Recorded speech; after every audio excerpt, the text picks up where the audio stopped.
The letter arrived at dawn, and it demanded that Duchess Eleanor leave Ravenswood by the end of the month. She read it twice before she believed the words.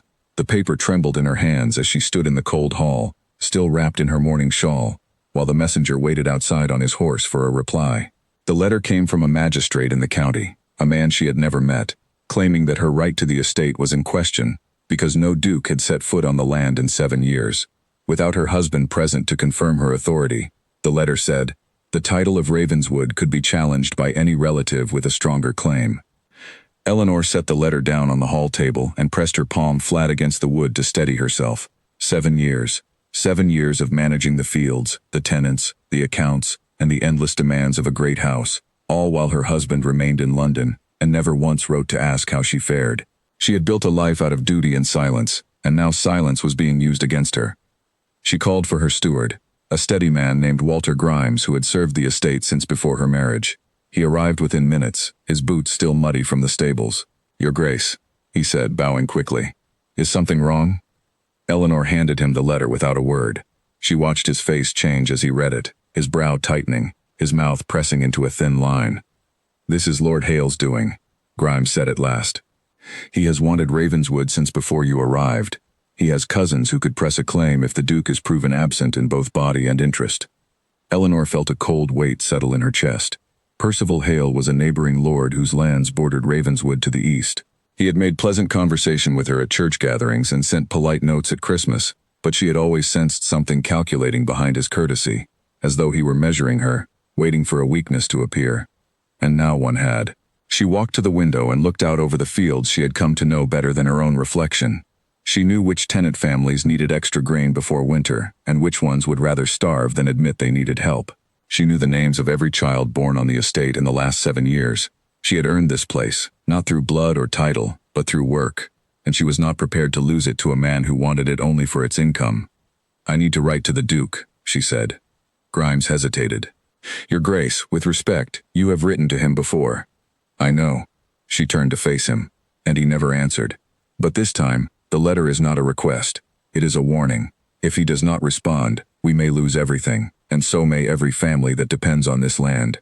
She sat at her writing desk that same afternoon, the letter to the Duke taking longer to compose than she expected. She tore up 3 drafts before she settled on the 4th, keeping her words plain and direct, stripped of the quiet hope she used to carry in her earlier letters. She no longer asked him to visit out of affection. She told him, simply, that his absence had become a danger, and that if he cared nothing for her, he might at least care for the estate that bore his family name. She sealed the letter and gave it to a writer before she could change her mind. That evening she walked the perimeter of the house as she often did, past the old orchard and down toward the tenant cottages, where lamplight glowed behind small windows. A woman named Margaret, who had once served as her lady's maid and remained a close friend, met her along the path with a basket of mending. "You look troubled," Margaret said. Eleanor told her about the letter, about Lord Hale, about the magistrate's warning. Margaret listened without interrupting, her expression growing more concerned with every detail. "He will come now, surely," Margaret said. "No man could ignore a threat like that." "He has ignored greater things," Eleanor said quietly. "He ignored our wedding night. He ignored the birth of his own nephew, which I attended in his place because he could not be bothered to travel 3 counties. I stopped expecting him long ago, Margaret. I only wish the law had stopped expecting him too." They walked together in silence for a while, the evening air sharp with the coming frost. Eleanor thought of the day she had arrived at Ravenswood as a young bride, full of nervous hope, believing that her husband would eventually come to know her, even if their marriage had begun as an arrangement between 2 families rather than a match of hearts. She remembered waiting by the window for the first month, watching the road for a carriage that never came. She remembered the moment she stopped waiting and started working instead, filling the empty hours with ledgers and harvests and the slow, steady work of keeping a household alive. She had told herself that independence was its own kind of peace. Now she understood that peace built on silence was fragile, and that a woman without a husband beside her, however unwanted his presence might be, could be treated as though she had no right to stand on her own ground. The following morning, Lord Hale himself arrived at Ravenswood, uninvited, his carriage rolling up the drive with an ease that suggested he expected to be welcomed. Eleanor received him in the drawing room, her spine straight, her hands folded calmly in her lap despite the anger simmering beneath her composure. "Your Grace," he said, bowing with practiced charm, "I heard troubling news from the magistrate's office. I came at once, out of concern for you." Eleanor studied him carefully. "How thoughtful," she said, "though I find it curious that you learned of a private legal matter so quickly." His smile did not waver. "News travels fast in small counties." "Indeed it does," she said, "especially when someone ensures that it does." For a moment, something flickered behind his eyes, a flash of surprise that she had seen through him so easily. He recovered quickly, offering his assistance in managing the estate until the matter was resolved, framing his help as generosity rather than opportunity. "You misunderstand my position, Lord Hale," Eleanor said. "I do not need a caretaker. I need a magistrate who reads the law correctly, and a neighbor who minds his own fields." Hale's smile thinned, though he kept his tone light. "I only wish to help a woman alone in a difficult season." "I am not alone," she replied evenly. "I have a household of people who depend on me, and I intend to remain exactly where I am needed."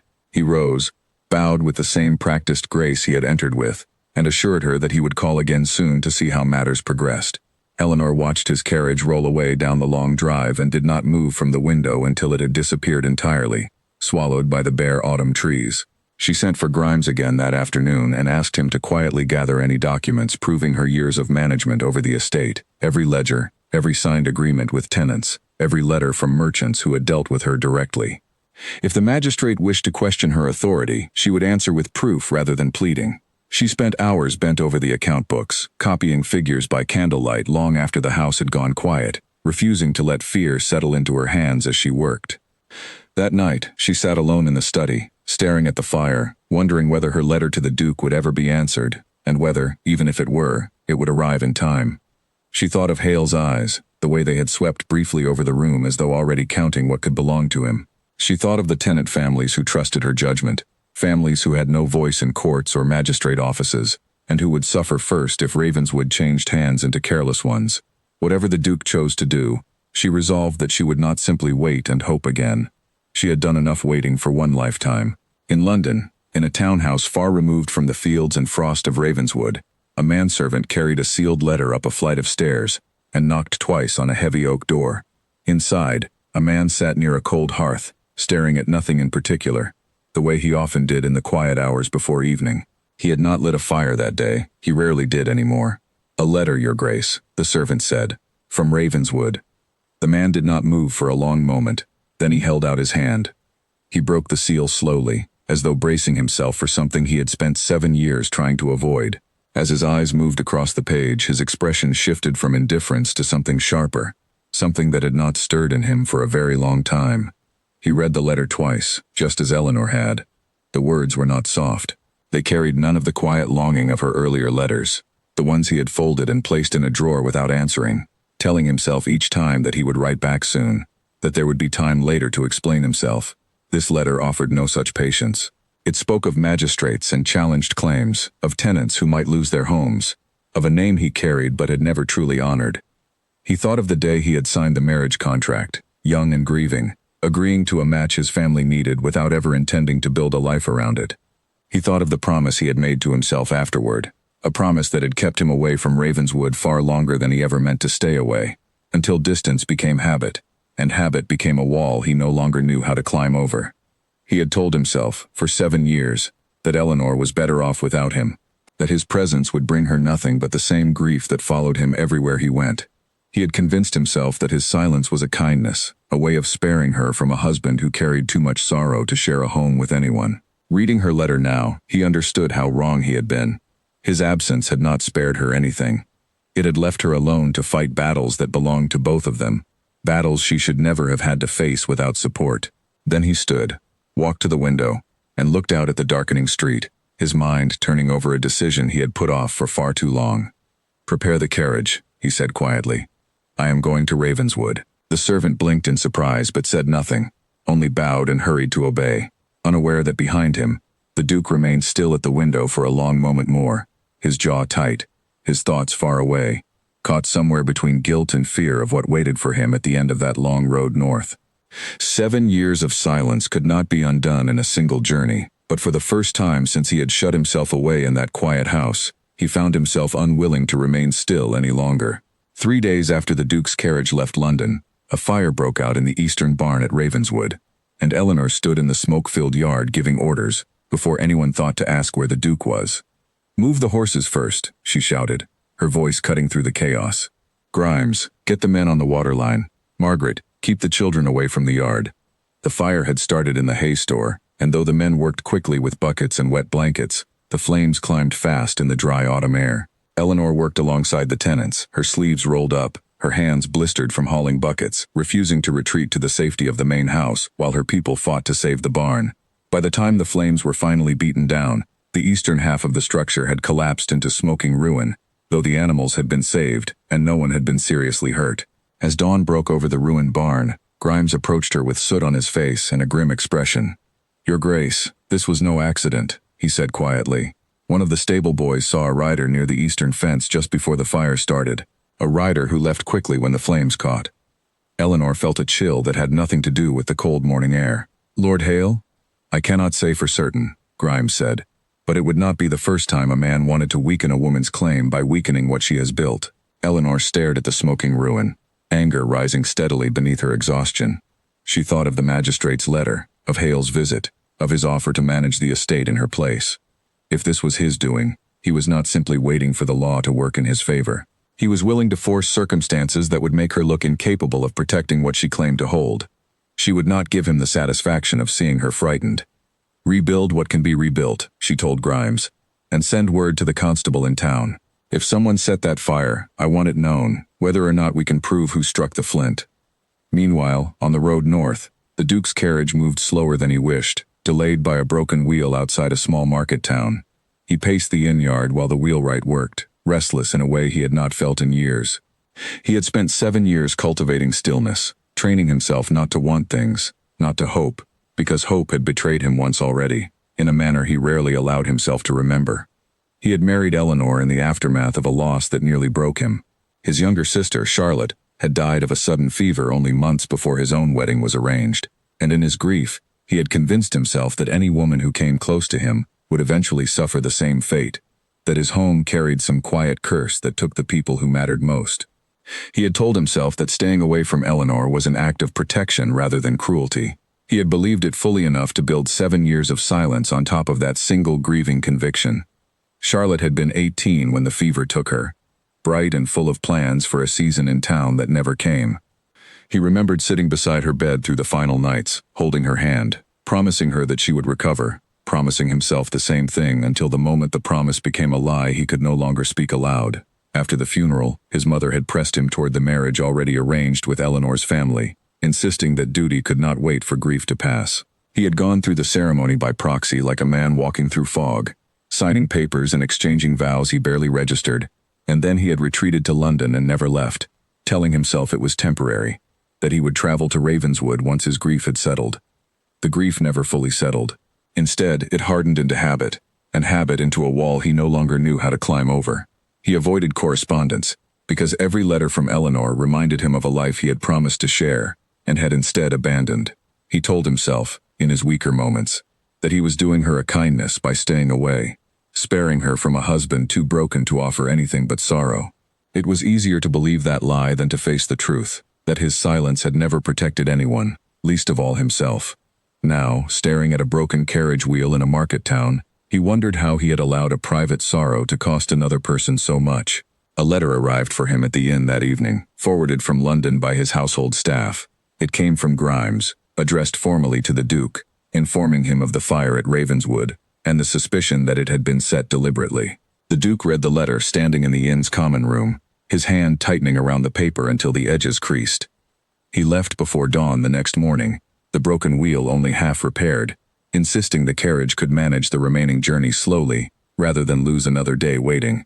Back at Ravenswood, Eleanor received a visit from the constable, a heavy-set man named Elias Cobb who examined the burned barn with the careful eyes of someone who did not want to accuse a lord without solid proof. "I found nothing that proves who did this, Your Grace," he admitted. "But I will say the fire started in a place unlikely to catch on its own, and the stable boy's account of a rider is not easily dismissed." Eleanor thanked him for his honesty, though it offered little comfort. Without proof, Hale could continue circling closer, and the magistrate's earlier warning still loomed over her authority at Ravenswood. She spent the following days overseeing the barn's reconstruction, while also preparing further evidence of her stewardship, determined that if her position were challenged in any formal proceeding, she would not be caught without answers. Margaret found her late one evening bent over the account books again, candle burned low, eyes red with exhaustion. "You cannot carry this alone forever," Margaret said gently. "I have carried it alone for 7 years," Eleanor replied. "I do not know another way." Margaret sat beside her and took the pen gently from her hand. "Perhaps it is time someone else carried a portion of it. The Duke is on his way. Grimes told me the letter reached London before the fire, which means he was already coming before this happened." Eleanor's throat tightened at the thought, though she tried to keep her expression steady. "I do not know what to expect from him. I have imagined his arrival so many times over the years that I no longer trust my own imagination." "Then do not imagine," Margaret said. "Simply wait, and see the man for what he actually is, not what your fears or your hopes have made of him." 3 days later, word came from the village that a duke's carriage had been sighted on the northern road, moving toward Ravenswood at a pace that suggested urgency rather than leisure.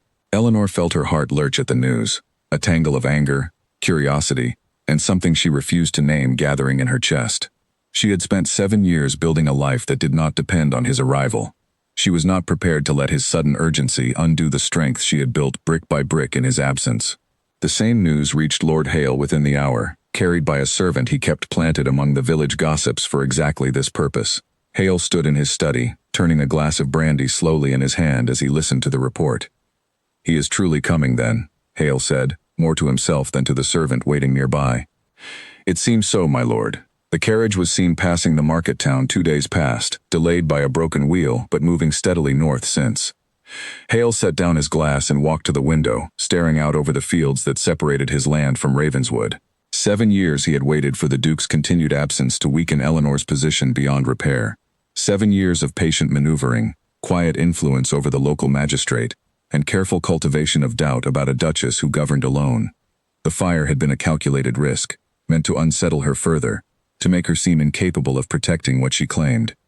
He had not expected it to summon her husband home so quickly.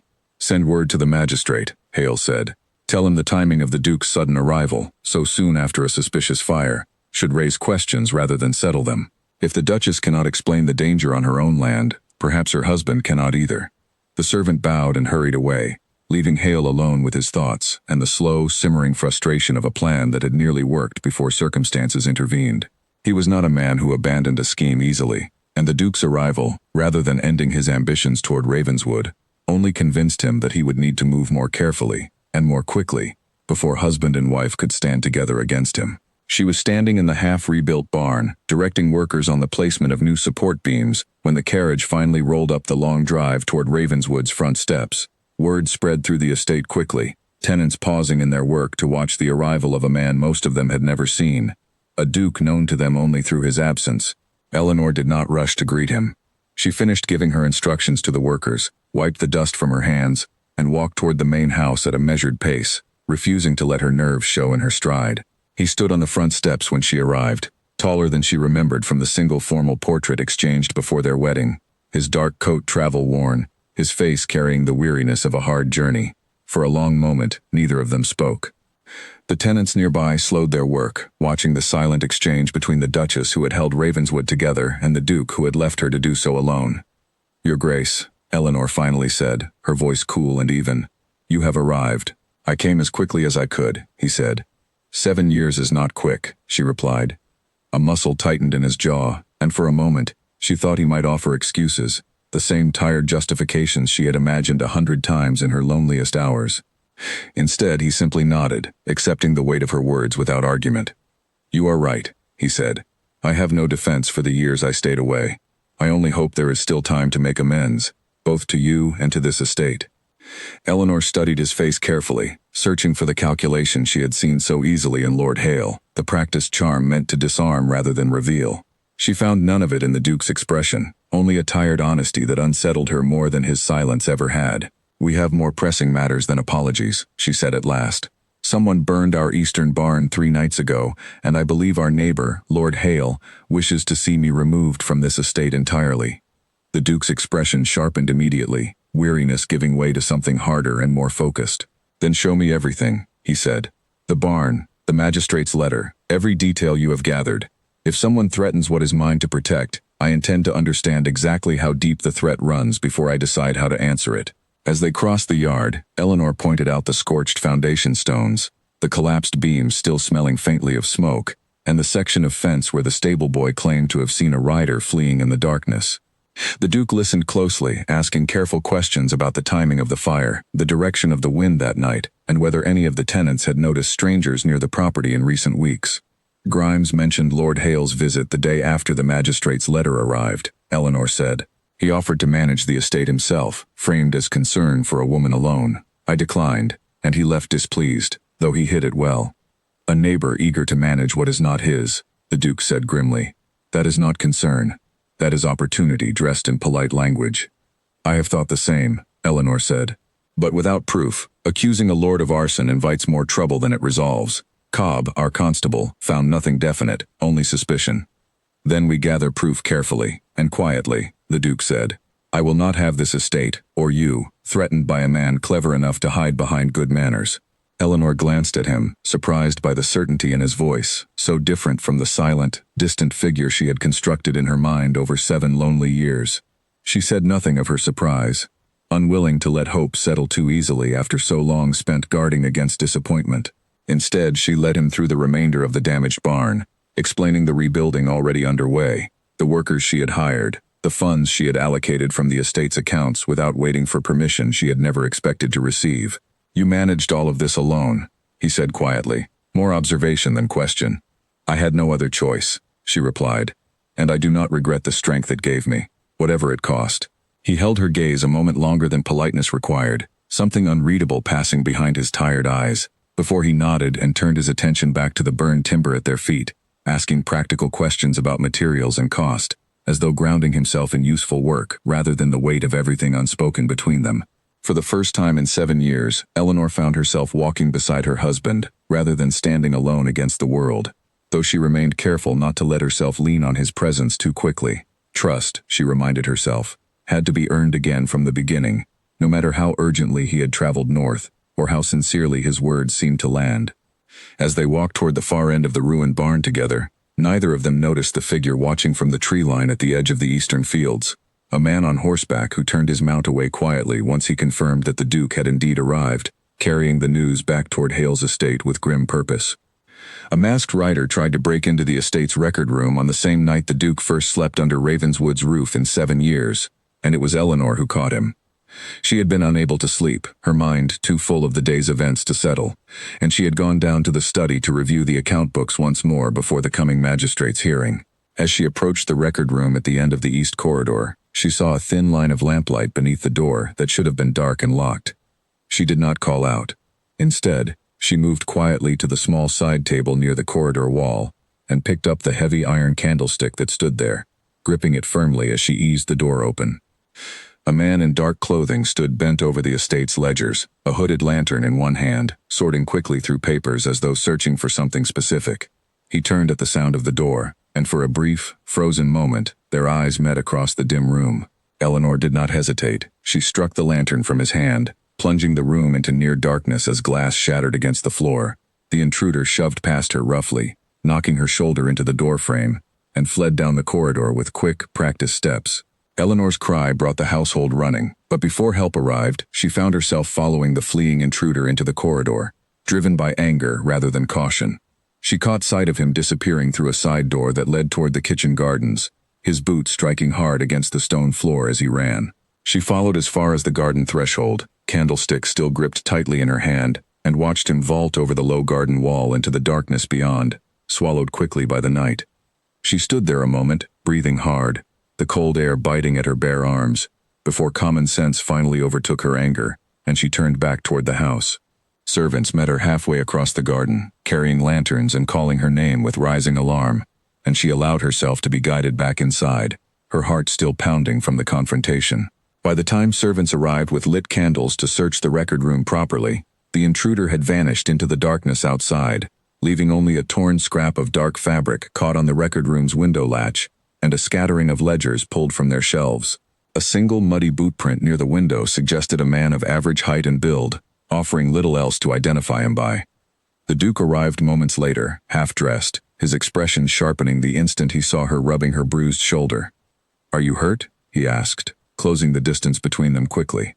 "Only startled," she said, though her voice shook slightly with the aftermath of fear. He examined the scattered ledgers, the broken lantern glass, the torn fabric at the window, his jaw tight with barely controlled anger. This was no simple burglary, he said. Someone wanted specific documents, and they were willing to enter this house at night to find them. Grimes joined them shortly after, breathless from being roused from his own quarters, and together the three of them worked to determine what, if anything, had been taken. After an hour of careful comparison against Eleanor's earlier records, they discovered that several key documents were missing, including signed agreements proving her direct management of tenant disputes over the past 3 years, papers that would have supported her claim of legitimate authority before the magistrate. Whoever did this wanted to weaken your case before the hearing, the Duke said grimly. Hail, Eleanor said, with certainty this time rather than suspicion. We cannot prove it, the Duke said. Not yet, but I intend to. The following morning, the Duke rode out early, alone, toward the neighboring estate, despite Eleanor's warning that a direct confrontation without proof would accomplish nothing but alert Hale to how closely he was being watched. He returned by midday, his expression unreadable, offering little detail of what had passed between him and their neighbor beyond a terse account of polite, meaningless conversation that revealed nothing useful. He suspects we are watching him now, the Duke admitted, frustration evident beneath his controlled tone. I should have listened to you and stayed away. Eleanor found herself softening slightly at the admission, unused to hearing him acknowledge fault so readily. Perhaps, she said. But now we know he is careful. That tells us something too. Over the following days, the household settled into a tense rhythm of preparation for the coming magistrate's hearing, scheduled for the second week of the new month. Eleanor and the Duke worked together each morning reconstructing the missing records from memory, correspondence, and secondary sources, while Grimes quietly interviewed tenants who could testify to Eleanor's fair and steady management of the estate in her husband's absence. One tenant, an elderly farmer named Josiah Pratt, offered to speak before the magistrate himself, recalling a harsh winter 3 years past, when Eleanor had personally arranged for extra grain to be distributed among struggling families, using funds she had saved quietly from the estate's own reserves, rather than waiting for a distant husband's permission that never came.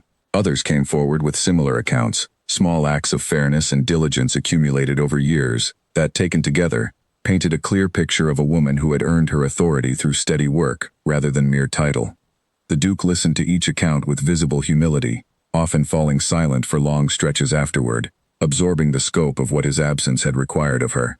He began, in quiet ways, to involve himself directly in the estate's affairs, riding out with Grimes to inspect fences and drainage ditches, reviewing tenant agreements late into the evening, asking Eleanor detailed questions about decisions she had made and the reasoning behind them. She found herself surprised, again and again, by how quickly he absorbed the details of a life he had been entirely absent from, though she remained cautious about trusting the change too completely. You ask a great many questions for a man who claims to know nothing of managing an estate, she observed one afternoon, watching him pore over a tenant agreement with unusual concentration. I have spent 7 years knowing nothing of a great many things, he replied without looking up. I intend to correct that as quickly as I am able, starting with this. Slowly, carefully, something began to shift between Eleanor and the Duke that neither of them spoke of directly. He began joining her on her daily rounds of the tenant cottages, listening as she discussed harvest yields and repair needs with a familiarity that clearly surprised him. He learned the names of children born during his absence, the small triumphs and hardships of families he had never met despite bearing responsibility for their welfare. Eleanor watched him absorb these details with something like quiet shame, though he never voiced it directly, letting his attentiveness speak instead. One evening, as they reviewed papers together in the study long after the rest of the household had retired, the Duke set down his pen and studied her across the desk. I owe you an explanation, he said, for the years of silence. I have avoided giving one because I did not believe any explanation could be sufficient, but you deserve to hear it regardless of whether it changes anything. Eleanor set down her own pen carefully, bracing herself for whatever he might say. My sister died only months before our wedding, he said. Charlotte, she was 18, full of plans, and then a fever took her within a fortnight. I sat with her through the worst of it, promising her she would recover, and then I buried her instead. I went through our wedding by proxy like a man moving through water, unable to feel anything but the loss I had just endured. I told myself afterward that I would come to Ravenswood once my grief had settled. It never fully settled. Instead, I convinced myself that I carried some manner of curse, that anyone close to me suffered for it, and that staying away was an act of protection rather than abandonment. Eleanor listened in silence, feeling old anger soften into something more complicated, sympathy tangled with lingering hurt. "That is a heavy grief to carry alone," she said finally, "but it does not erase 7 years of silence toward a woman who had done nothing to deserve it." "I know," he said.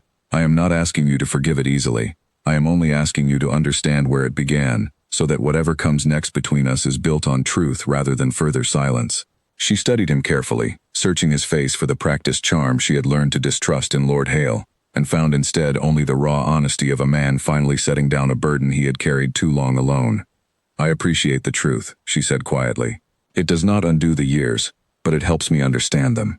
They sat in comfortable silence for a while after that, the fire crackling low in the hearth, the weight between them lighter than it had been and longer than either could remember. It was Grimes who interrupted the moment, knocking urgently at the study door with news that could not wait until morning. "Your Grace," he said, addressing them both. "One of the tenant boys found something in the eastern woods. A hidden cache of papers, wrapped in oilcloth, buried near the old stone wall. He believes they may be the documents taken from the record room." Eleanor and the Duke exchanged a startled glance before following Grimes out into the cold night air, lanterns in hand, toward the eastern woods where a frightened but excited boy waited beside a freshly disturbed patch of earth. The papers, when unwrapped, proved to be exactly what had been stolen: the missing ledgers and signed agreements that would support Eleanor's claim before the magistrate. But tucked among them was something else entirely, a letter in Lord Hale's own hand, addressed to the same magistrate who had issued the original warning to Eleanor, outlining a proposal to divide the profits of Ravenswood's eastern fields should the estate's ownership be successfully challenged. The Duke read the letter twice by lantern light, his expression darkening with each line. "This is proof enough," he said quietly. "Hale did not simply want the estate. He arranged the magistrate's cooperation in advance, promising him a share of the profits if the challenge succeeded." Eleanor felt a mixture of vindication and fresh anger settle over her. Then why bury the papers here, rather than destroy them, or keep them hidden at his own estate? "I suspect he intended to plant them here deliberately," the Duke said slowly, working through the logic aloud. "If discovered on our land, buried near the property line, they could be made to look as though we stole them from him, or fabricated evidence against him ourselves. It was the boy's early discovery that spoiled whatever plan he intended." They returned to the house with the recovered documents carefully secured, the tenant boy rewarded generously for his sharp eyes and honest report. Despite the lateness of the hour, neither Eleanor nor the Duke felt inclined toward sleep, the discovery leaving them both alert with the mixture of relief and renewed urgency that came with finally holding real proof against an enemy who had operated in shadows for far too long. "We must bring this to the magistrate's hearing carefully," the Duke said, once they had settled again in the study, the recovered letter laid out between them on the desk. "If Hale learns we possess proof of his scheme before the hearing itself, he may attempt something more drastic than fire or burglary." Eleanor nodded, though a flicker of unease passed through her at his words. "What do you believe he might do?" "A man who has already resorted to burning barns and stealing records to protect a corrupt bargain will not simply surrender when cornered," the Duke said grimly. "We must be careful, both of us, until this matter is settled before the law." Eleanor met his gaze steadily across the desk, aware of how naturally the word both had settled into his sentence, aware too of how much had shifted between them in the span of a single tense week. Whatever their marriage had been for the 7 years of his absence, it was becoming something else entirely now, forged not through courtship or affection alone, but through the shared work of defending what belonged to them together. "We face the hearing together then," she said. "Together," he agreed, and for the first time since his arrival, the word did not feel like a hollow promise, but a beginning neither of them fully understood the shape of yet. Outside, in the darkness beyond the study window, a rider moved quietly along the boundary of Ravenswood's eastern fields, watching the lit window from a careful distance before turning his horse back toward Hale's estate, uncertain what to report to a master who did not tolerate failure easily, and even less tolerant of a plan that had begun, in the space of a single night, to unravel entirely. Hale received the news badly. He listened in silence as his man described the boy's discovery of the buried papers, his hands clasped tightly behind his back, his expression betraying none of the fury building beneath his composed exterior. When the report finished, he dismissed the servant with a curt wave and remained alone in his study for a long while, staring into the dying fire. The letter to the magistrate had been a risk from the beginning, one he had taken only because he trusted the man's greed to keep him quiet, and because he had never imagined the Duke would return to Ravenswood in time to interfere. Now, with the papers recovered and the letter itself likely already read by both husband and wife, his careful years of patient scheming stood exposed, reduced to nothing more than evidence against himself. He poured a second glass of brandy and considered his remaining options. The magistrate could still be pressured to delay or dismiss the hearing, though the man's cooperation would grow costly now that his own name appeared in writing tied to the scheme. A more direct approach might be necessary, something that could not be traced back to him as easily as a burned barn or a hired burglar, something final enough to remove the obstacle entirely before the hearing could proceed. He did not allow himself to name the thought fully, even in the privacy of his own mind, but it settled into his plans regardless, a dark undercurrent beneath the polite, calculating surface he had always shown the world. Ravenswood's fields, its income, its standing in the county, had occupied his ambitions for too many years to abandon now over a single setback, however serious. He would need to move carefully, and quickly, before the Duke and his newly emboldened Duchess could bring their evidence before the law. Whatever it required, Hale intended to see the matter resolved in his own favor, one way or another, before the second week of the new month arrived. Back at Ravenswood, unaware of the darker turn taking shape at their neighbor's estate, Eleanor and the Duke remained in the study long after the recovered papers had been carefully locked away, neither quite ready to end the evening despite the lateness of the hour. The fire had burned low, casting the room in soft amber light, and for the first time in longer than either of them could easily measure, the silence between them felt companionable rather than strained. "I did not expect," he said eventually, breaking the quiet, "that returning here would mean fighting a war before I had even properly settled in." "Ravenswood has always required a certain amount of fighting," Eleanor said, a faint, tired smile touching her mouth for the first time in days.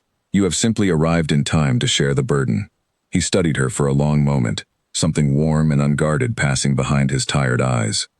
"Then I intend to share it fully," he said, "not merely for the sake of the hearing, but for whatever comes after it as well." Eleanor did not answer immediately, uncertain how much of his words to trust after 7 years spent teaching herself not to hope for exactly this kind of promise. But she found, to her own quiet surprise, that some small, cautious part of her wanted to believe him anyway, and for tonight, in the fire's dying light, she allowed herself the fragile comfort of that possibility. Outside, the estate settled into an uneasy stillness, the burned barn standing half rebuilt against the night sky, the recovered papers locked safely away, and somewhere beyond the eastern fields, a rival already turning his mind toward darker measures. Neither Eleanor nor the Duke could yet know how far Hale intended to go to protect his scheme, nor how quickly the fragile trust rebuilding between them would be tested by whatever came next. For now, it was enough that they faced the coming hearing together, no longer strangers bound only by a distant contract, but two people slowly, carefully, learning to stand on the same side of a fight that had once belonged to Eleanor alone. Eleanor's carriage nearly went off the eastern bridge, 4 days before the hearing, and only the quick reflexes of her driver kept the wheels from sliding into the ravine below.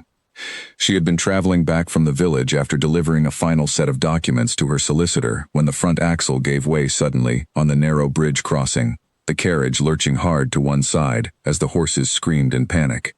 The driver fought the reins with desperate strength, managing to bring the horses to a halt just as the front wheel dropped over the bridge's edge, leaving the entire carriage tilted precariously above the rocky ravine below.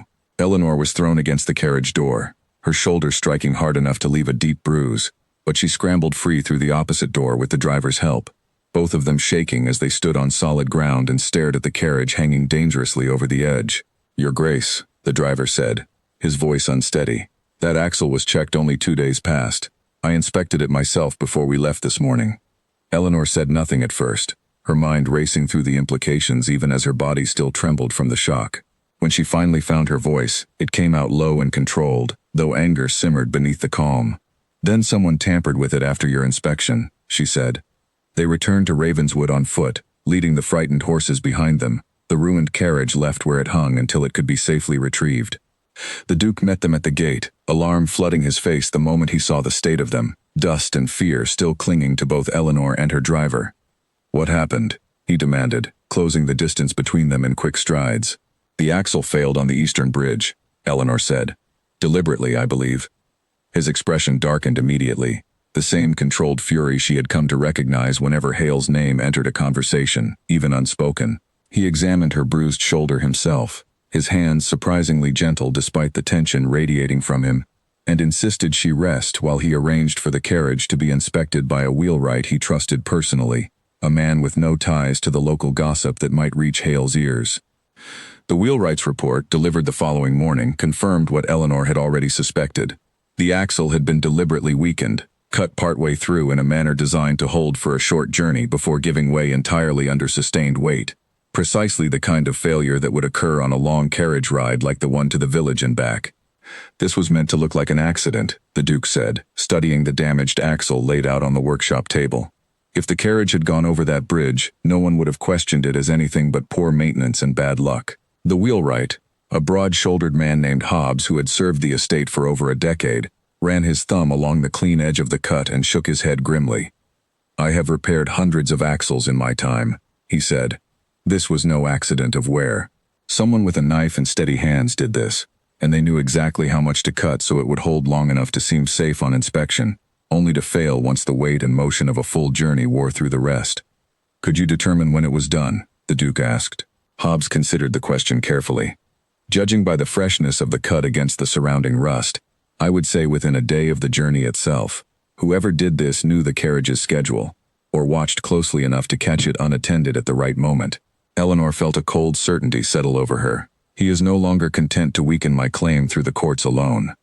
The Duke's jaw tightened. No, he has moved from schemes to something far more dangerous, and I will not allow it to continue unanswered. That afternoon, the Duke rode to the village alone and returned with the constable, Elias Cobb, in tow.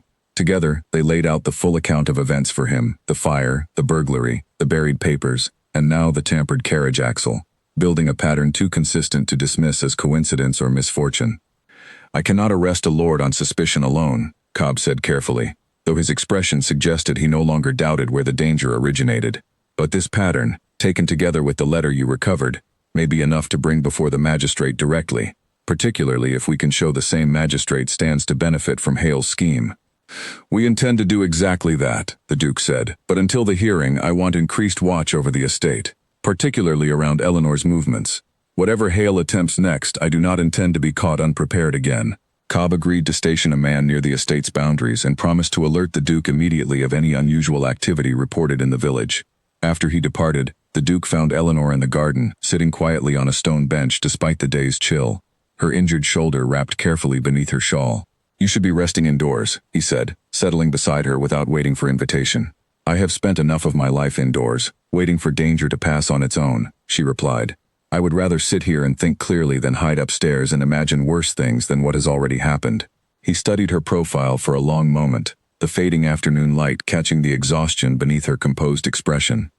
"I am sorry," he said quietly, "not simply for today, but for placing you in a position where a man like Hale believed he could act against you without consequence. If I had come home years ago, none of this." "You cannot know that," she interrupted gently, though not unkindly. "Perhaps Hale would have found another opportunity regardless. Perhaps this would have happened years sooner, before either of us had the strength to face it properly. I do not say this to excuse your absence, only to say that blaming yourself for every possibility does neither of us any good now." He nodded slowly, accepting her words without argument, though the guilt remained visible in the tight set of his shoulders.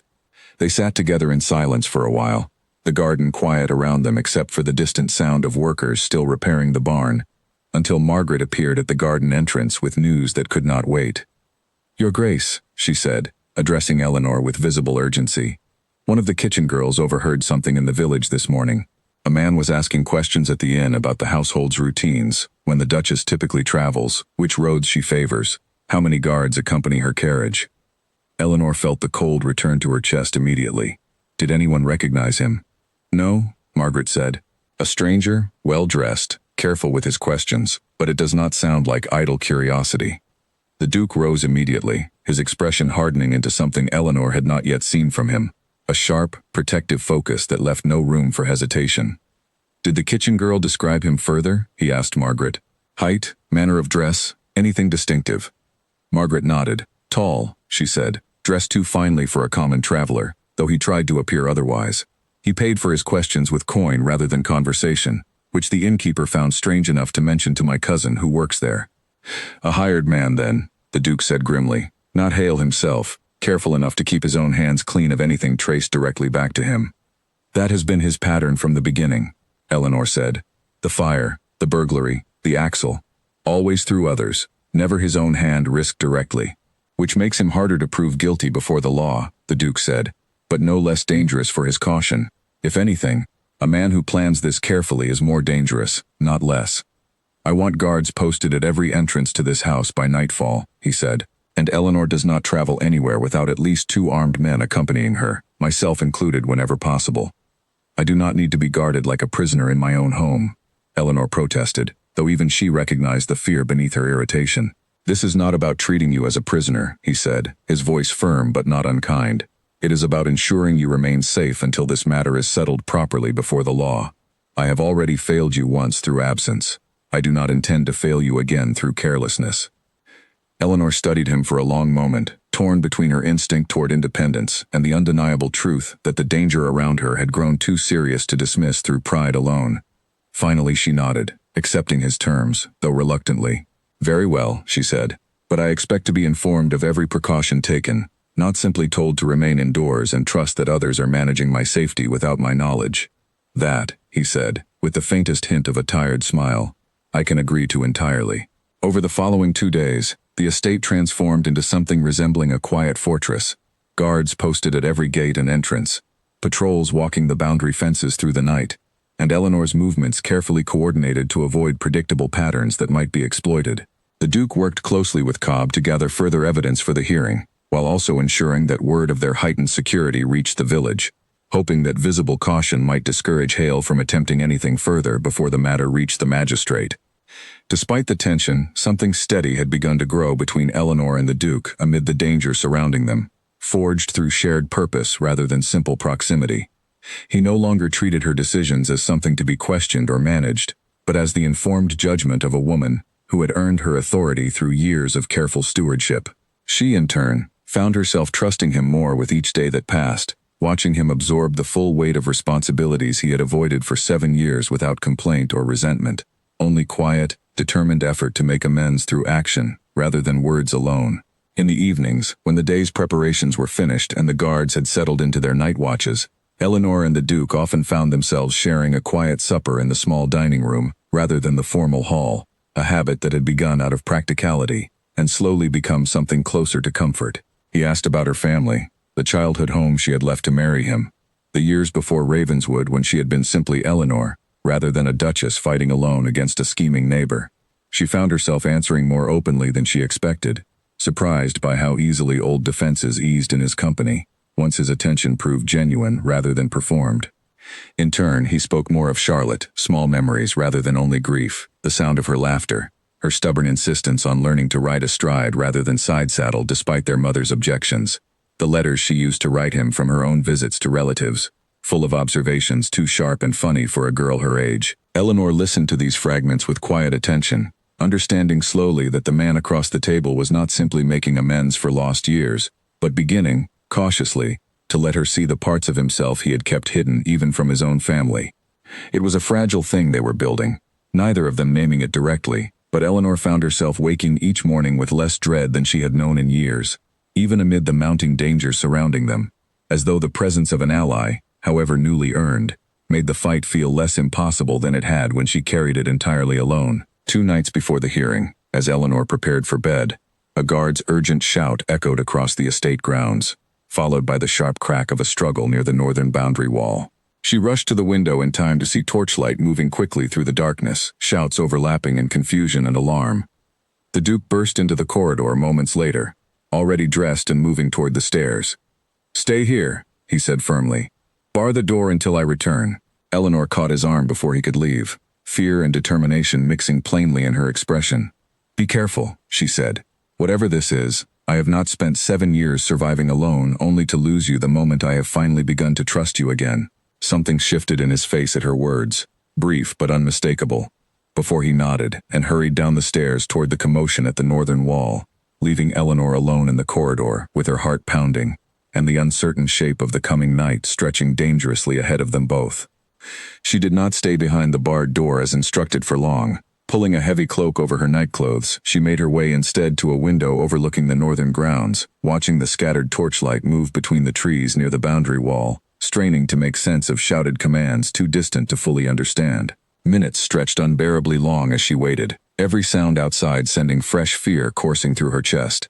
At last, the shouting quieted, and she watched the torches begin moving back toward the house in a slower, steadier formation. She hurried down to the main hall just as the Duke returned, a guard supporting a second man between them, his hands bound tightly, a dark bruise already forming along his jaw where he had clearly been subdued during the struggle. "We caught him trying to scale the northern wall," the Duke said, breathing hard from the exertion, his eyes finding Eleanor's across the hall with visible relief at seeing her safe. "He carried no weapon beyond a knife for cutting rope, but I suspect he intended reconnaissance rather than an attack tonight, testing our defenses before whatever comes next." Eleanor studied the captured man's face, unfamiliar to her, his expression sullen and tight-lipped despite his obvious fear at having been caught. "Will he speak?" she asked. "Cobb will question him properly come morning," the Duke said. "Tonight, he stays locked in the cellar under guard, and you," he added, softening slightly as he turned fully toward her, "return upstairs and rest, however difficult that may be after tonight's fright."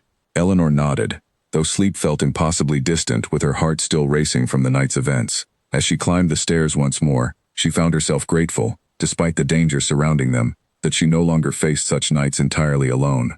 The captured man broke his silence by dawn, and what he confessed sent the Duke riding straight for Hale's estate with a fury he no longer bothered to control. Cobb had questioned the prisoner through the early morning hours, patient at first, then firmer as the man's nerve began to crack under the weight of his situation. By sunrise he had admitted everything, that Hale had hired him weeks earlier to weaken the carriage axle, to watch Eleanor's movements, and finally to scout the estate's northern defenses in preparation for something Hale had refused to name directly, only promising a substantial payment once the Duchess could be, in the man's own frightened words, removed from the matter entirely. The prisoner, a lean man with a scarred hand who gave his name only as Ferris, had wept openly by the end of the questioning, insisting he had never intended violence himself, only reconnaissance and intimidation, and that Hale's final instructions had grown increasingly desperate in tone as the hearing date approached. He described a meeting 3 nights earlier in a tavern outside the village, where Hale had spoken in low, urgent tones about needing the Duchess removed from the estate entirely before the magistrate could hear her case, though he had stopped short of specifying exactly how such removal should occur, leaving the details deliberately vague enough to distance himself from whatever followed. Cobb relayed the confession to the Duke and Eleanor in the study shortly after sunrise, his expression grave. He would not clarify what removed meant precisely, Cobb said, but given everything else Lord Hale has attempted, I do not believe he intends anything so simple as further legal maneuvering. Eleanor felt the blood drain from her face even as the Duke rose from his chair, his hands clenched at his sides, restrained fury radiating from every line of his posture. "He means to have her killed," the Duke said flatly, "or removed far enough from Ravenswood that she cannot contest his claim before the magistrate." "Your Grace," Cobb said carefully, "we have enough now to bring formal charges. The confession, the recovered letter, the pattern of incidents.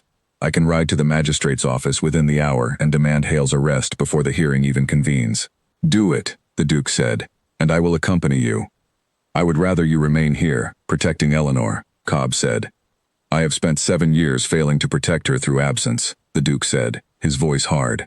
"I do not intend to fail her again through inaction, while the man who threatens her life remains free another hour longer than necessary. Post additional guards around her before we leave. She will not be unprotected." Eleanor stepped forward, her own voice steady despite the fear coiling tight in her chest. "I want to come as well." "Absolutely not," the Duke said immediately. "This is my life he has threatened," she said. "My home, my authority, my safety. I will not sit locked away in a room while others decide my fate on my behalf, not after everything I have built here alone."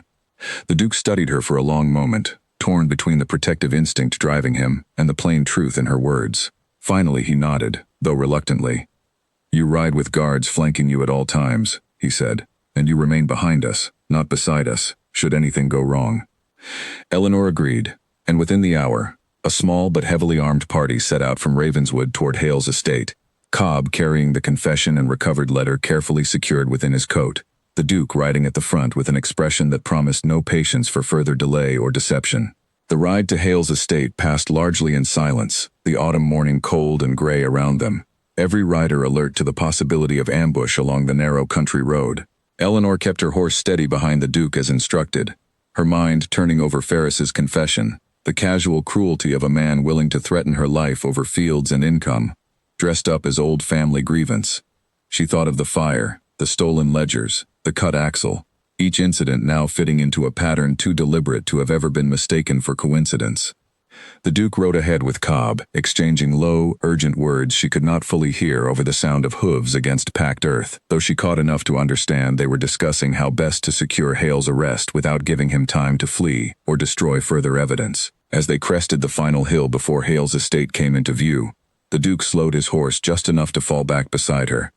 "Whatever happens in the next hour," he said quietly, "you remain behind the guards. Promise me that much." "I promise to be careful," Eleanor said. "I cannot promise to remain entirely silent, not after everything he has taken from me these past weeks." The Duke studied her a moment, something like reluctant respect passing behind his eyes, before he nodded, and urged his horse forward once more, toward the estate now visible beyond the trees. They arrived at Hale's estate to find the household already in a state of quiet disorder, servants moving quickly between rooms, trunks being loaded onto a waiting carriage in the drive. "He is leaving," Cobb said grimly, spurring his horse faster up the drive. They reached the front steps just as Hale himself emerged from the house, dressed for travel, his usual composed charm entirely absent, replaced by the tight, calculating expression of a man aware his schemes had finally caught up with him. "Lord Hale," Cobb called out, dismounting quickly. "I have a confession from a man in my custody, along with a letter in your own hand, both of which implicate you in arson, burglary, attempted destruction of property, and a conspiracy to harm the Duchess of Ashworth. I am placing you under arrest pending formal charges before the magistrate." Hale's eyes flicked briefly toward Eleanor and the Duke before settling back on Cobb, his expression hardening into something colder than his previous polished courtesy. "You have no proof of anything beyond circumstance and the desperate lies of a hired man eager to save himself," Hale said. "The letter in your own hand suggests otherwise," the Duke said, dismounting and stepping forward, his voice low and dangerous. "As does the timing of your sudden departure, the moment word reaches you that your hired man has confessed everything." Hale's composure cracked visibly at that, a flash of panic breaking through the careful mask he had maintained for so long. He glanced toward his waiting carriage, then toward the armed men accompanying Cobb and the Duke, calculating odds that had clearly shifted far beyond his favor. "I only wanted what was fair," Hale said, his voice rising with the first genuine emotion Eleanor had ever heard from him. "Ravenswood's eastern fields border my own land that should have been mine generations ago if my grandfather had not lost them in a foolish wager. I have watched a duke who cared nothing for his estate leave it to a wife who had no true claim to it, while my own family struggled for want of the very acreage sitting idle under her poor management." "My management was never poor," Eleanor said sharply, stepping forward despite the Duke's protective hand rising instinctively toward her arm. "I kept those fields productive for 7 years, while you plotted in the shadows to take them through arson and theft, rather than honest negotiation." Hale's jaw tightened, old resentment and wounded pride mixing dangerously across his features. "Honest negotiation would have taken decades, assuming your husband ever cared enough to entertain the conversation at all. I grew tired of waiting for a fair outcome that was never going to come through patience alone. So you chose fire, and theft, and finally violence," the Duke said coldly. "There is no justification broad enough to excuse what you have done, whatever grievance sits beneath it." For a tense moment it seemed as though Hale might attempt to flee, his eyes darting once more toward the carriage and the open road beyond it. But the armed men surrounding the drive left no clear path of escape, and after a long, strained silence, his shoulders finally sagged in defeat. "Take him," Cobb said to his men, and they moved forward to secure Hale's wrists, his earlier fury dissolving into a hollow, resigned silence as he was led toward a waiting horse for the ride back to town. As they departed, Eleanor turned to find the Duke watching her closely, some of the tension finally easing from his shoulders now that the immediate danger had passed. "It is over," he said quietly, though his tone carried more disbelief than certainty, as though he could not quite trust the sudden absence of threat after days of mounting danger. "Not entirely," Eleanor said. "There is still the hearing, and whatever consequences follow for the magistrate who agreed to his scheme, but the worst of it, I think, is behind us now."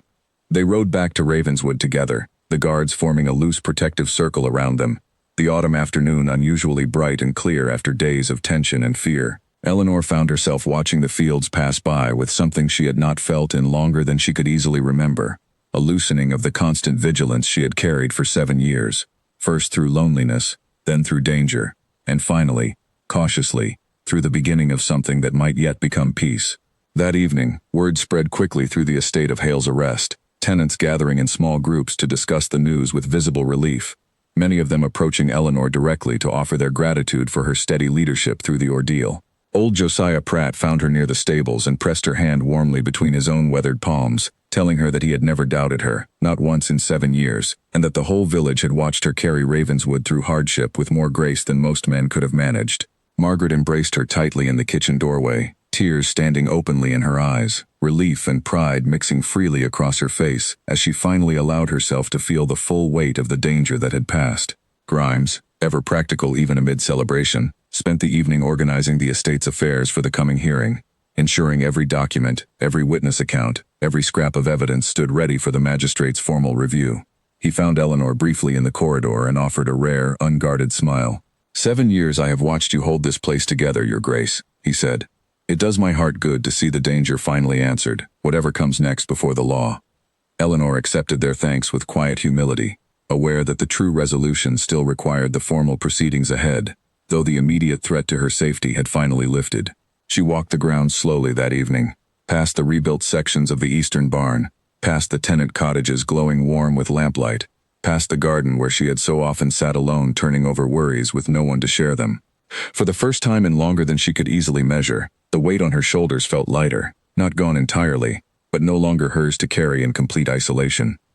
The Duke found her later that night, standing once more at the study window, looking out over the moonlit fields she had come to know so intimately over 7 long years. You did not sleep either, he observed, joining her at the window. I do not think I know how to rest properly yet, she admitted, not after so many nights spent braced for the next disaster. That will ease with time, he said, though I understand the difficulty of unlearning constant vigilance. I spent 7 years learning to hold myself apart from everything and everyone, convinced that distance kept me safe from further loss. It took your letter, and then the danger surrounding you, to finally break that habit. Eleanor turned to study him in the dim candlelight, searching his expression for any remaining trace of the distant, silent husband she had once resigned herself to never truly knowing. She thought of the countless evenings she had spent in this very room over the years, alone, with account books and worry, imagining conversations with a man who never answered her letters, never once asking what her days were like, or whether she was managing well enough beneath the weight of it all.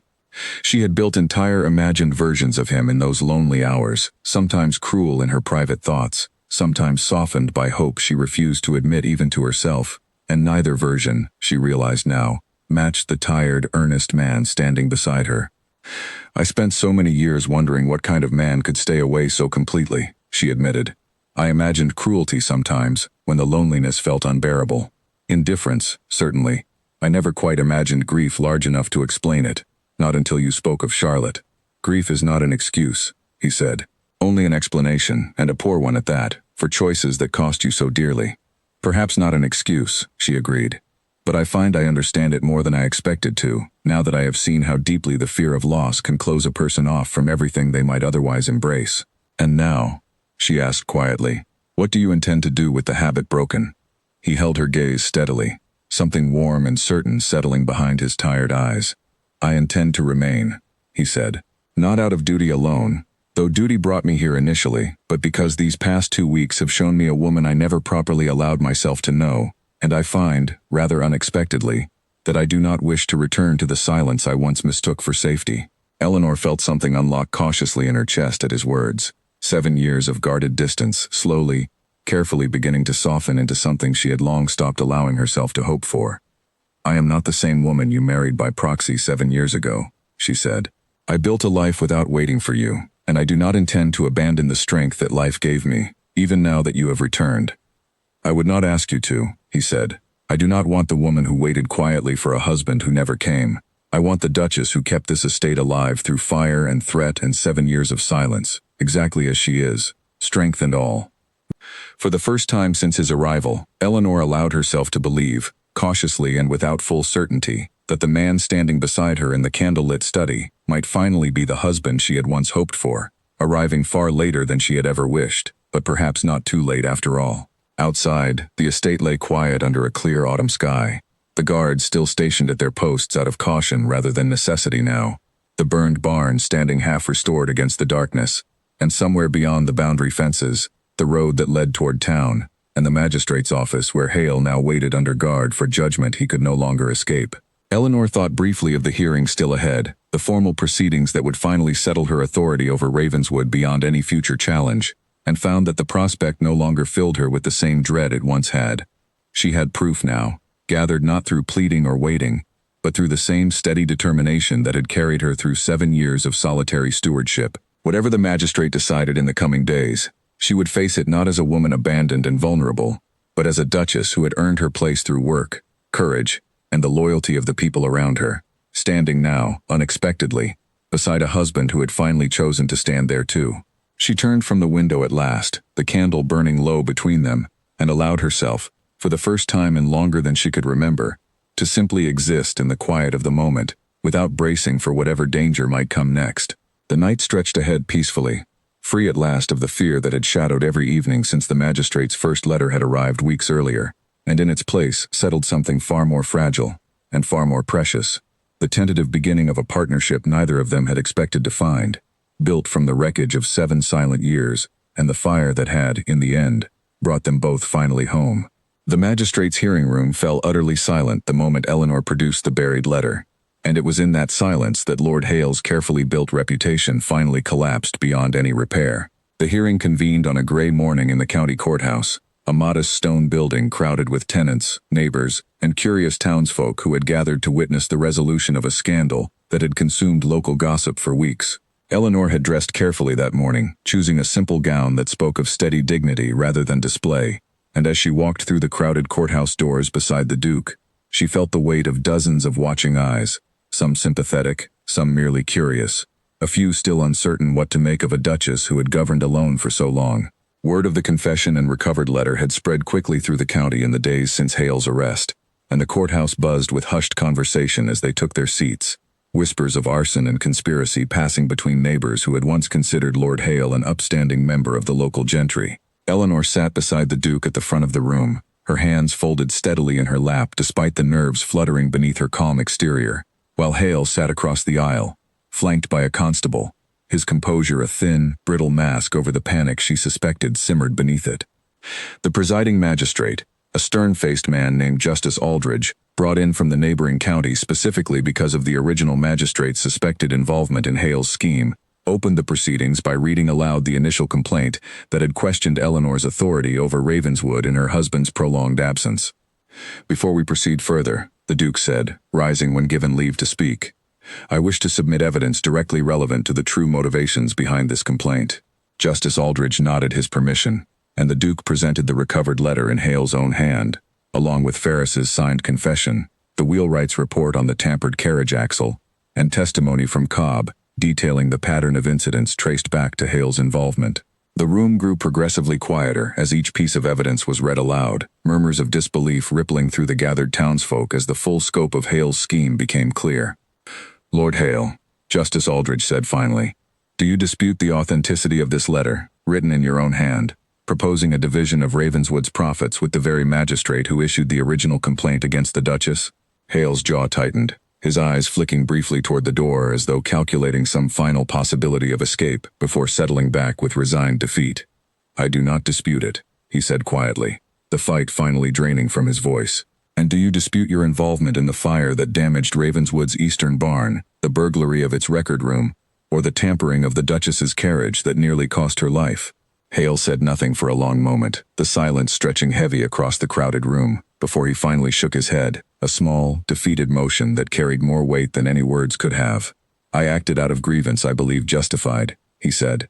"My family lost those eastern fields generations ago through my grandfather's foolish wager, and I convinced myself that reclaiming them, by whatever means necessary, was owed to me. I see now how far that conviction carried me from anything resembling honor." Justice Aldridge's expression remained hard and unmoved. "Grievance does not excuse arson, theft, or conspiracy against a person's safety, Lord Hale. You will be held for formal trial on all counts, and given the severity of the evidence presented, I expect the court will show little leniency." The constable moved to escort Hale from the room, and as he passed Eleanor's seat, he paused briefly, meeting her eyes with an expression she could not fully read, something between resentment and grudging respect. "You proved stronger than I accounted for," he said quietly, before the constable urged him onward toward the door and out of Ravenswood's affairs entirely. With Hale's guilt formally established, Justice Aldridge turned his attention to the original complaint regarding Eleanor's authority over the estate. He reviewed the extensive documentation the Duke and Eleanor had gathered, the tenant testimonies, the 7 years of careful management reflected in her ledgers, the clear evidence that whatever legal technicality had once questioned her position, her actual stewardship of Ravenswood had never wavered. "It is the judgment of this court," Justice Aldridge announced, "that Duchess Eleanor's authority over Ravenswood has been exercised faithfully and effectively throughout the period in question, and that the original complaint against her standing was motivated entirely by Lord Hale's corrupt influence over the previous magistrate. That complaint is hereby dismissed in full, and the Duchess's position confirmed without further challenge." A quiet murmur of approval swept through the gathered crowd, tenants exchanging relieved glances, Grimes allowing himself a rare, open smile from where he stood near the back of the room. Eleanor felt the tension of weeks finally begin to loosen in her chest, the weight of uncertainty lifting at last after so many sleepless nights, spent bracing for a ruling that might have stripped away everything she had built.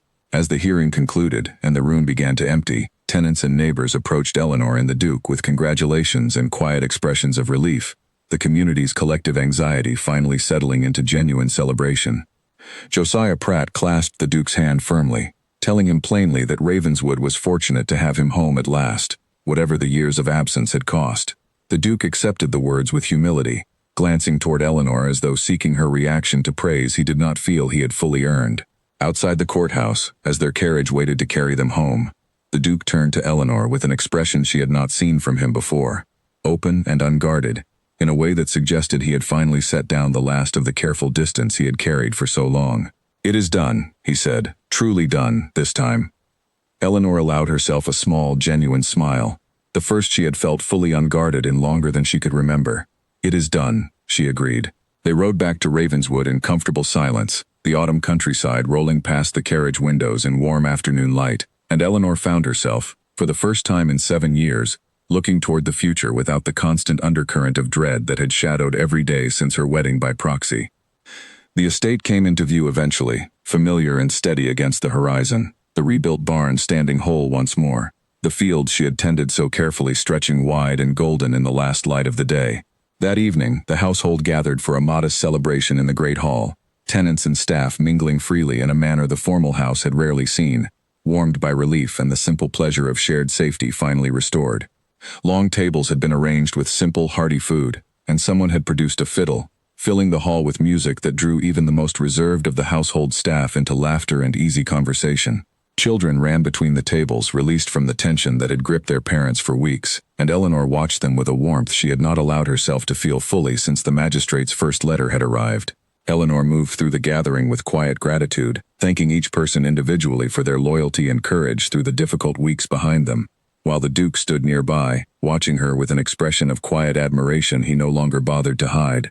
Margaret pulled her aside at one point, embracing her warmly, and murmuring that she had never doubted Eleanor's strength, not once in all the years she had known her, and that seeing the estate finally settled brought a peace she had not realized she was missing until it arrived. Grimes, uncharacteristically relaxed with a cup of cider in hand, told the Duke plainly that Ravenswood had needed him for years, and that he hoped the man standing before him now intended to remain the same steady presence he had shown these past difficult weeks. "I intend exactly that," the Duke said, and something in his tone left no doubt among those listening that he meant it fully. Later, once the celebration had wound down and the household retired for the night, Eleanor found herself once more in the study, though this time without ledgers or worry spread across the desk before her. The Duke joined her shortly after, closing the door quietly behind him. "I have been thinking," he said, settling into the chair across from her, "about what comes next for us, now that the danger has passed and the estate stands secure." Eleanor studied him carefully, curiosity and cautious hope mingling in her expression. "And what conclusions have you reached?" "I do not wish to return to the marriage we had before," he said. "Two strangers bound by contract, living separate lives beneath the same distant title. I have seen, these past weeks, what kind of partner you are, capable and steady, and far stronger than I deserved as a husband who abandoned you so completely. I would like the chance to earn a true marriage, if you are willing to grant it, built on the same honesty and shared purpose that carried us through Hale's scheme." Eleanor felt her heart tighten with a mixture of hope and lingering caution, 7 years of guarded self-protection not easily set aside even now. "I am willing to try," she said carefully, "but I ask that we build it slowly, and honestly, without either of us pretending the years of silence never happened. I do not wish to forget what I learned about surviving alone, even as I welcome the chance not to have to any longer. That seems a wise foundation, he said, a faint smile touching his tired features. Slowly then, and honestly. They sat together in comfortable quiet for a while longer, the fire crackling low in the hearth, the estate settling peacefully around them for the first time in weeks without the shadow of danger hanging over every corner. Eleanor thought of the 7 lonely years behind her, the countless evenings spent waiting for a husband who never came, the strength she had built out of necessity rather than choice. She did not regret that strength, even now, understanding that it had shaped her into a woman capable of facing down Hale's schemes, without breaking beneath the weight of fear. But she found herself grateful too for the unexpected turn that had finally brought the Duke home, not through obligation alone, but through a letter born of desperation that had somehow led to something neither of them had dared hope for 7 years earlier. Whatever came next for Ravenswood and its Duchess, she faced it now with a partner beside her rather than an absence she had long since stopped waiting to fill. In the weeks that followed, the Duke remained at Ravenswood, involving himself steadily in the estate's affairs, learning from Eleanor and Grimes alike, earning the tenants' cautious trust through consistent presence rather than empty promises. The eastern barn was fully restored by the first snow, the fields prepared carefully for the coming spring planting, and Hale's trial proceeded in the county court, ending eventually in a lengthy sentence that satisfied the community's demand for justice, while closing the final chapter of the danger that had once threatened everything Eleanor had built. Winter settled over Ravenswood in earnest by December, and with it came a quieter rhythm to estate life, the frantic energy of the hearing and its aftermath giving way to steady, ordinary days that Eleanor found she treasured more than she expected. The Duke proved true to his word, remaining fully present in the estate's affairs, riding out with Grimes in all weather to check on tenant families, learning the details of drainage and crop rotation with the same careful attention he had once reserved for London society. Eleanor watched the transformation with quiet wonder, the distant, grieving man who had arrived weeks earlier slowly giving way to someone steadier, someone who seemed to be rebuilding himself alongside the estate he had once abandoned. They fell into new habits together that winter, morning rides across the frozen fields when the weather allowed, quiet evenings spent reviewing accounts or simply reading by the fire, conversations that stretched later into the night than either of them intended, covering everything from tenant disputes to childhood memories neither had shared with anyone before. Eleanor found herself laughing more freely than she had in years, surprised each time by how easily it came now that loneliness no longer sat heavy in every room of the house. News arrived in January that Hale's trial had concluded, the court sentencing him to several years of imprisonment along with the forfeiture of a portion of his estate as restitution for the damage caused to Ravenswood. The former magistrate who had accepted Hale's bribe faced his own disgrace, stripped of his position and barred from holding any similar office in the future. Eleanor read the news with a quiet, settled satisfaction rather than triumph, grateful simply that the matter had reached a just conclusion, allowing her finally to set aside the vigilance she had carried for so many anxious weeks. By February, the Duke had begun speaking of the future in ways that surprised her with their steadiness, plans for expanding the tenant cottages, for establishing a proper school for the estate's children, for improvements to the eastern fields once spring planting began. Eleanor found herself drawn increasingly into these conversations not as a woman defending her authority against doubt, but as an equal partner shaping decisions together, with a husband who had finally chosen to be present for them. On a quiet evening near the end of that winter, as they sat together in the study reviewing plans for the coming spring, the Duke set down his pen and looked at her with an expression more serious than his usual easy warmth. "I have been thinking," he said, "that our marriage began as a contract between families who never asked either of us what we wanted. I would like to offer you something different now, not a formal ceremony, since we are already bound by law, but a promise spoken honestly between us, without proxies or distant obligations standing in the way this time." Eleanor set down her own pen, curiosity and quiet emotion gathering in her chest. "What kind of promise?" "That I will not leave again," he said simply. "Not through distance, not through silence, not through grief allowed to grow into abandonment. That whatever comes, storms or scandal or simple ordinary days, I intend to remain beside you, as a true husband rather than a distant title." Eleanor felt tears gather unexpectedly at the corners of her eyes. 7 years of guarded loneliness finally, fully beginning to soften into something she had stopped allowing herself to hope for. "Then I offer the same promise in return," she said, "that I will not retreat into the solitary strength I built out of necessity, that I will let you stand beside me rather than simply enduring things alone as I have grown so accustomed to doing." They sat together quietly after that, the fire warm against the winter chill outside, the promise between them settling into something steadier than either had expected to find after such a difficult beginning. On a cold, clear evening not long after, Eleanor stood once more at the study window, watching snow begin to fall softly over the fields she had tended for 7 long years. The Duke joined her there, as he had grown accustomed to doing in the quiet hours after the household settled for the night, and together they watched the snow gather slowly across the grounds of Ravenswood, no longer strangers bound by distant obligation, but partners who had, against every expectation either of them once carried, finally found their way home to each other. Below them, the estate lay peaceful under its blanket of fresh snow, the rebuilt barn standing solid against the winter sky, the tenant cottages glowing warm with lamplight. Every corner of the land Eleanor had fought so hard to protect now settled and secure. She thought of the frightened young bride who had once waited by this very window for a carriage that never came, and found she felt only distant compassion for that earlier version of herself, understanding now how much strength those lonely years had quietly built within her, even as she was grateful never to need that particular strength again in quite the same way. The Duke reached for her hand, and she let him take it, their fingers intertwining easily now after months of careful, deliberate trust rebuilt one honest conversation at a time. Whatever challenges still lay ahead for Ravenswood and its people, she faced them now beside a partner who had finally chosen to stay, not out of guilt or obligation, but because he had come, slowly and honestly, to want the life they were building together. 7 years of silence had cost them both more than either could fully measure, but standing together at that window, watching snow settle gently over the home she had never stopped fighting for, Eleanor allowed herself, fully and without reservation, to simply be at peace. Spring came early to Ravenswood that year, and with it came a letter that threatened to unravel the fragile peace Eleanor and the Duke had spent the winter building. The letter arrived from London, sealed with the crest of the Duke's late mother's family, and it carried news that a distant cousin, a man named Edwin Colwick who held a minor claim through a branch of the family line, had begun quietly petitioning the College of Arms to question the legitimacy of the Duke's inheritance itself, citing an old, obscure dispute over the original ducal patent that had lain dormant for nearly a century. The Duke read the letter twice at the breakfast table, his expression darkening in a way Eleanor had not seen since the days of Hale's scheming. "What is it?" she asked, setting down her own cup carefully. "An old family matter," he said, though his tone suggested it was far from settled.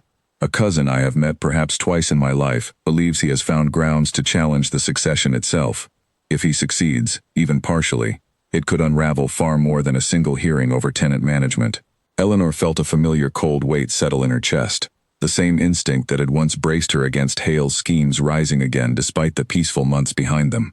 "Then we face it as we faced the last threat," she said, together and with proof rather than fear.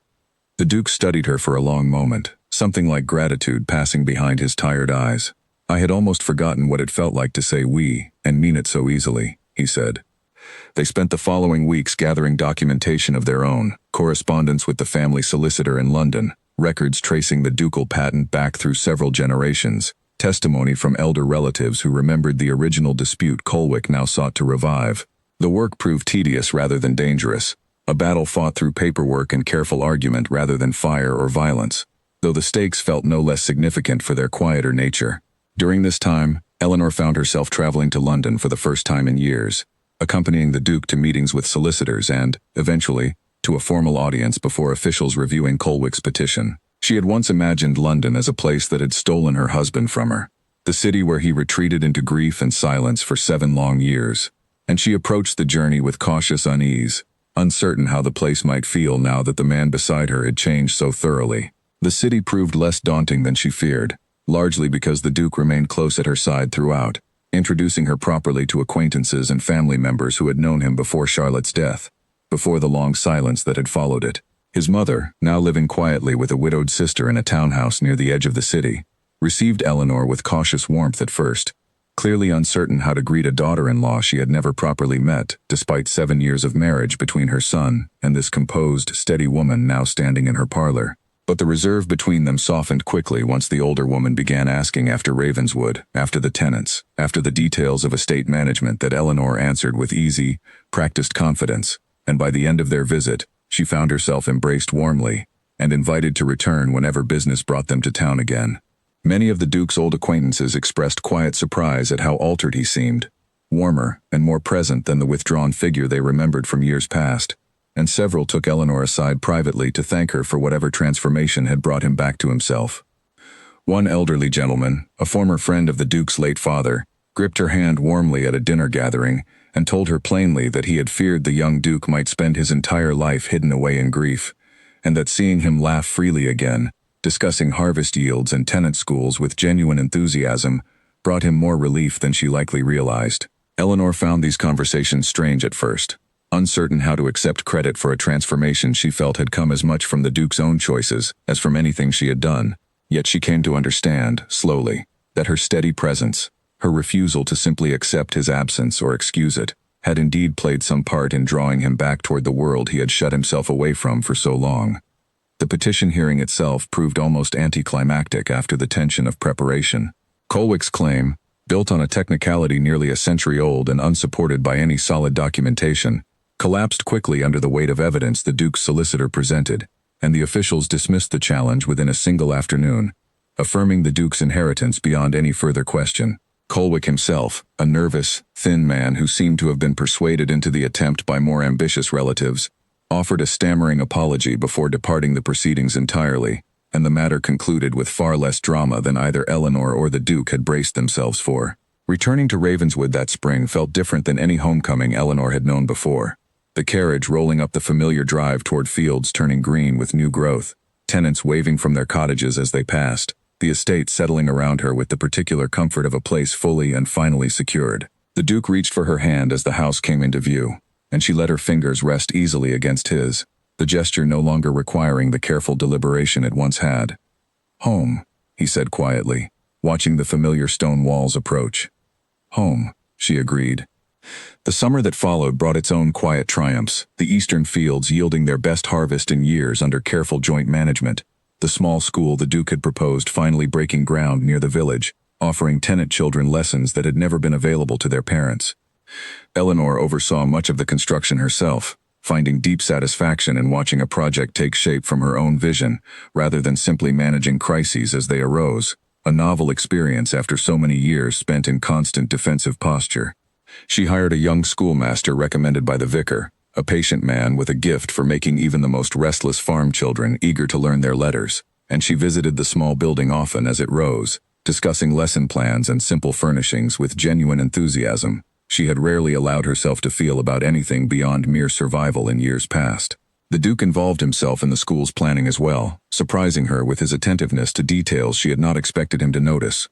The proper height of writing desks for smaller children, the need for a second room where older students might study separately from the youngest ones just learning their alphabet. Watching him kneel beside a half-finished desk one afternoon, discussing dimensions with the estate carpenter as seriously as he once discussed matters of state in London, Eleanor found herself struck again by how completely he had settled into the life she had once assumed he wanted no part of. Margaret married that summer as well, to a tenant farmer named Edward Colby, who had courted her patiently through the difficult winter, and Eleanor found herself organizing the small celebration with genuine joy, grateful to see her closest friend finally settled into happiness after standing loyally beside her through so much hardship.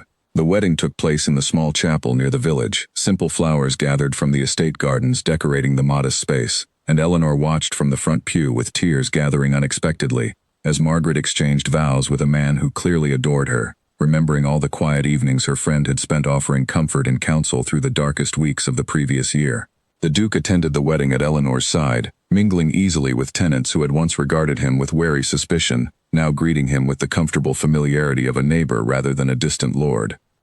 As autumn approached once more, nearly a full year after the Duke's initial arrival at Ravenswood, Eleanor found herself reflecting on how thoroughly her life had transformed in that time. The frightened, lonely Duchess who had once waited by windows for a husband who never came, had given way to a woman confident in her own strength, no longer needing rescue or reassurance, yet grateful nonetheless for the partnership she had built alongside a man who had finally chosen to stay. One evening in early September, as they walked together through the orchard where Eleanor had once spent so many solitary evenings turning over worries alone, the Duke stopped beneath one of the older trees and turned to face her directly. "I have spent this past year trying to become worthy of the trust you extended me," he said, "when I had done nothing to earn it beyond simply arriving too late." "You arrived exactly when you were needed most," Eleanor said. "Perhaps not when I once hoped for, but when it mattered." He reached into his coat and produced a small, simple ring, unlike the formal wedding band she already wore, plainer and clearly chosen, with careful thought rather than tradition alone. "This is not to replace what we already are," he said, "only to mark what we have chosen to become. A promise renewed, freely given this time, rather than arranged by families who never asked either of us what we wanted." Eleanor felt tears gather freely now, no longer held back by the careful guard she had once needed to survive 7 years of loneliness. She extended her hand, and he slipped the ring gently onto her finger beside the one she already wore, a quiet, private ceremony far removed from the distant, formal wedding that had once bound them as strangers. "I would choose you again," he said. "Not out of duty, not out of guilt for years lost, but simply because I have come to know you, truly know you, and find that I do not wish to imagine a future that does not include you fully beside me. And I would choose you," Eleanor said softly, "not the man who left me waiting 7 years, but the one who finally came home, and stayed." They stood together beneath the orchard trees as the last light of summer faded into the gentle chill of coming autumn. Two people who had built something lasting not from the ashes of Hale's schemes or Colwick's ambitions, but from the slow, deliberate work of choosing each other honestly, day after day, long after the danger had passed and only the quiet, steady work of an ordinary life together remained. Ravenswood stretched around them in the fading light, secure and thriving, no longer merely an inheritance to be defended, but a true home finally, fully shared between a Duchess who had never stopped fighting for it, and a Duke who had, at last, learned what it meant to stay.